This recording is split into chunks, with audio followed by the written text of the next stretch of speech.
When you take out a loan against your Bitcoin, where do the tokens you put up as collateral actually go? This is a great question, and there are several different options that attest to already how mature this product is. So the one you choose is really going to depend on what you prioritize, but I'll go through some of the most common providers and how they make it work. Coinbase, for example. Your tokens live on their platform. You don't have a wallet where you control them and own them directly yourself. You're dependent on their terms and conditions. And what they do is they wrap your Bitcoin. They put it in a wrapper, CBBTC. This is a synthetic token that represents your Bitcoin, and it's locked in a smart contract, a piece of computer code that is reassigned ownership of these tokens on a platform called Morpho. The smart contract and the CBBTC tokens live on the base network. That's where the code that represents them is deployed. So anyone with an internet connection can go online and look them up anytime to make sure they're there. When you do a loan this way, you get to borrow the asset USDC. So this is ideal for anyone who wants to use their Bitcoin to get another asset that they can do more decentralized finance stuff with. USDC is easier to plug in a lot of places than Bitcoin is. And I think something important that distinguishes this from other products is that per Coinbase's terms and conditions, they custody your Bitcoin and they don't do anything with it. A lot of these loan providers, they take that collateral and they do other stuff with it that increases your risk, but that's how they generate revenue.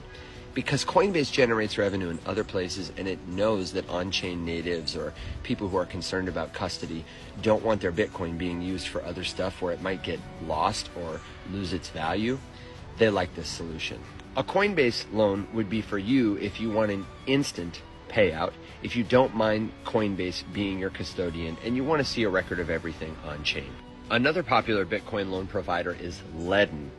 It's a play on lend and a play on hodl, the cryptoized version of the word hold.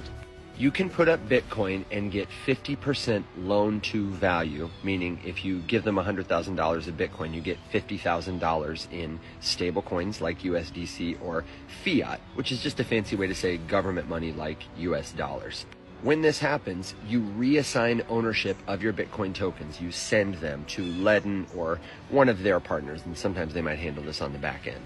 Like Coinbase, your tokens are not rehypothecated, which means that they are not lent out or used to do other things. And this would be for you if you want a simple, centralized approach backed by established policy. Another provider, Unchained, has an interesting solution where they use what's called a multi-signature wallet to hold your Bitcoin while it is in the loan. A multi-signature wallet means that instead of regular wallets that only have one private key, there are multiple keys. And there's usually some level of consensus required before a signature can be processed.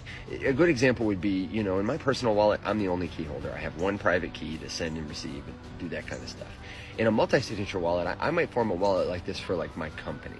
And maybe we have 3 co-founders, and we would establish a multi-signature wallet that required 2 out of 3 of us to sign a transaction before it would be approved. In this case, Unchained has a key, you get a key, and